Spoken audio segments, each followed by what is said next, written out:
if you want to attract and sign more qualified leads and work with dream clients and have less disqualified leads inside your pipeline, then you need to understand that bad leads, they're not random, and you have a lot more control than you think. And this applies whether leads come from organic traffic or they come from ads. And really, the type of person who enters your pipeline in the first place, you need to understand how a bad lead is created in order to attract more qualified leads and sign your dream clients.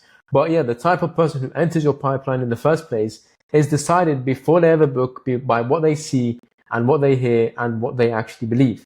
So these things are what you're going to be trying to control as much as possible in order to attract dream clients. So dream clients are created, qualified leads are created. They're not just luck. They don't just happen by chance. And like I said, you have a lot more control than you think. And it's really not just, by one touch point, but it's across your whole pipeline. Everything they consume from as soon as they watch your ad or they see your content all the way until they book a call, and the post-booking process as well, that controls and contributes to whether that lead is qualified and why that, even if that qualified lead is going to be there in the first place, or whether that lead is going to be disqualified and someone that you're not going to work with and they're not going to really pay you high ticket either. See, most people, they just seem to believe that, bad leads, they come from the algorithm. They blame the algorithm, whether that's Meta, YouTube, whatever it is, it's out of their control. Or they blame the leads themselves. That person just wasn't serious. They just wanted free info. But the truth is, your messaging decides who stops scrolling, who enters your pipeline in the first place, and who feels that your offer is relevant to them. But if you constantly have disqualified people booking sales calls, then that clearly indicates that everything before that, every step before that, pushes them and, leads them to them booking a call, is giving them the signal that they should be booking a call. And obviously that is the messaging. Everything they're consuming is making them think, I should book a call. I'm the right fit for this, or whatever. So when you control your messaging, you can control how good your lead quality is. So yeah, again, messaging is the filter that you need in order to get quality leads. But there really are two main jobs of messaging. It's not just, all right, I'm going to attract qualified leads. I'm going to start saying the right things. Yes, you start saying the right things, but there's two categories of it. First, you need to actually attract the right people, get that attention in the first place. And then once you have that attention, you actually need to increase their buyer's intent, because someone can also be disqualified because they don't have any buyer's intent, or they have very minimal buyer's intent. And your content and everything you put out, every message, everything that you say contributes to whether they are going to be disqualified or whether they are going to be qualified. So most people, they don't get step one right. They just don't attract the right people in the first place. They just attract a bunch of disqualified leads or really low volume of quality leads. And even if they do attract the right people, they just don't focus on step two enough, which is increasing their buyer's intent to obviously make them even more qualified and more likely to actually close on a sales call. So starting obviously with your ICP, I'm not going to go into details about the ICP. Most of you guys know this, and if you don't know this, I've made a lot of videos about this, so you can just check out my channel and look at another video. But really, it's just about knowing the right problem, a problem that they currently recognize and care about, the right goals, the right circumstances, blah, blah, blah, blah, blah. I'm not going to go into ICP, but you need to know who you're targeting in the first place in order to actually start attracting them. And then the second thing, like I said, is to actually increase the buyer's intent. And the buyer's intent is literally just their readiness to actually go ahead and invest, or their will to go ahead and invest with you. And you can control, or you can increase and do things to increase their buyer's intent. And there's actually stuff that you could do that would decrease their buyer's intent, which obviously you want to completely avoid. And of course, the highest intent leads, the best leads that you could get, they don't just understand your offer. They want the outcome. They feel the cost of staying the same, of not moving forward. They trust you and they believe your method works, and they feel that now is the great time to move forward, and it beats waiting.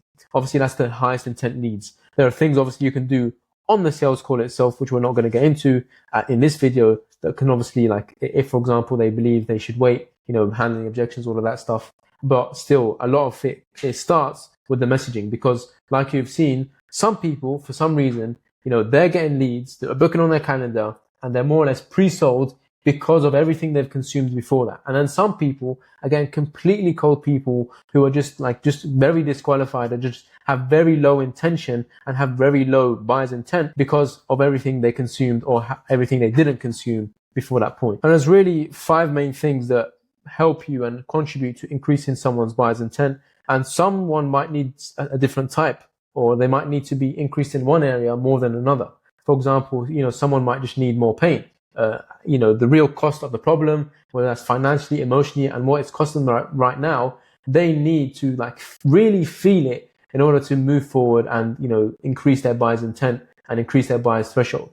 And some people might just need more trust. They're lacking trust and they need more proof. They need more client results and they need, something, specific types of content and specific things to consume from you in order to increase their trust and in order for them to move forward. And some people, of course, they just don't have enough desire to actually move forward or to even enter your pipeline in the first place. So in that case, you need to really remind them on what changes in their life, what changes in their business, or whatever, obviously depending on your niches and what your offer is, once that problem is solved or once you help them achieve that outcome.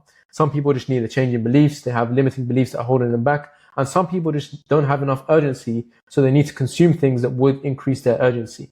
And of course, how does this actually relate to the lead quality and attracting dream clients? Is because when you know, firstly, like I said up here, when you know exactly who you want to attract by understanding your ICP fully, then you come down here and actually do all these things to actually increase their buyer's intent. You're now, like I said, crafting, you're creating almost, or you're attracting your dream client, because through every touch point with these things applied, with the targeted messaging, because you know your ICP so well, and with all those things that I just mentioned that increase the buyer's intent, that they are consuming through every step of the pipeline, through the VSL if you have one, through the emails, through the story sequences, through the profile, through the landing page, every step of your pipeline, regardless of what your funnel is, if they're consuming those things and they're having those things increase each section, whether that's the desire, whether that's increasing trust, whether that's changing their beliefs, whatever it is, that's going to obviously lead to them being more qualified, because you're with the messaging, you're not just attracting the right people, you're also pushing away the wrong people,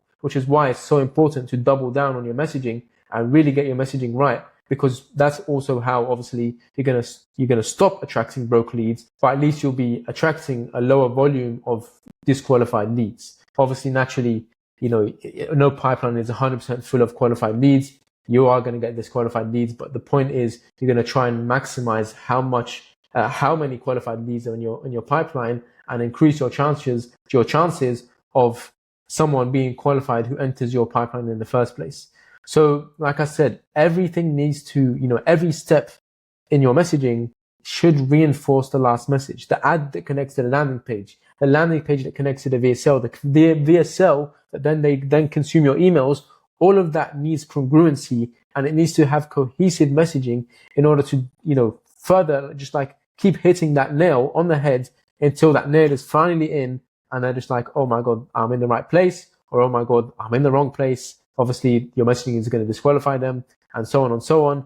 And then, that's going to lead to them either continuing through your pipeline because through what they've consumed, through the messaging they've consumed, they still believe they are the right fit, which probably means they are probably a right fit, because obviously if someone thinks they're not, they're just going to drop off. If someone thinks this isn't for them, they're going to drop off as well. So that's how important it is to not just double down on your messaging, but have it cohesive throughout your whole pipeline. So you're either going to be creating friction for the unqualified leads that you don't even want to continue going through your pipeline, or you're going to keep reducing that friction because that person who is qualified, who is potentially a dream client, is just consuming the right types of things. They're just reaffirming again and again and again that they are right in the right place, and then they continue through your pipeline, and then they obviously make it to the sales call, and then you do your thing on the sales call. So of course, with your messaging in general and everything you create, you want to raise the intent as much as possible, and you want to avoid anything that lowers the intent and introduces doubt for that person who you want to actually target. You want to introduce doubt for the person who you don't want to attract, because they're going to be disqualified by what you're saying, essentially. But one of the big problems or misconceptions is that people just think they need more attention. They need more attention in order to scale their business and get more leads. But the fact is, attention, it doesn't mean someone actually has intention.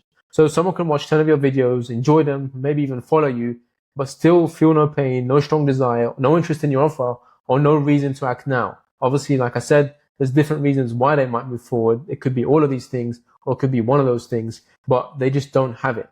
But the thing is, if you have content that creates attention, but with no buyer's intent, it doesn't increase buyer's intent whatsoever, then you are not going to get sales. It's simply as that, or you're going to get a lot less sales. But when you have relevant attention by dialing in your messaging, as we're about to cover, and you increase their buyer's intent, you're going to get customers, and you're going to get a lot more customers when you double down on it. So yeah, dream clients are not just there by luck, they are actually created, and you need to firstly improve your messaging, get more relevant attention. When you do that, you get better leads, higher intent leads, more qualified leads, more dream clients, and then more sales. So yeah, I really hope you benefited from this video. And of course, if you want my personal help to apply all of this and actually scale your offer, so you don't have to figure out on your own, just click the link below. You can book a quick call. If it's a good fit, we can see how we can move forward. But anyway, I'll see you guys in another video.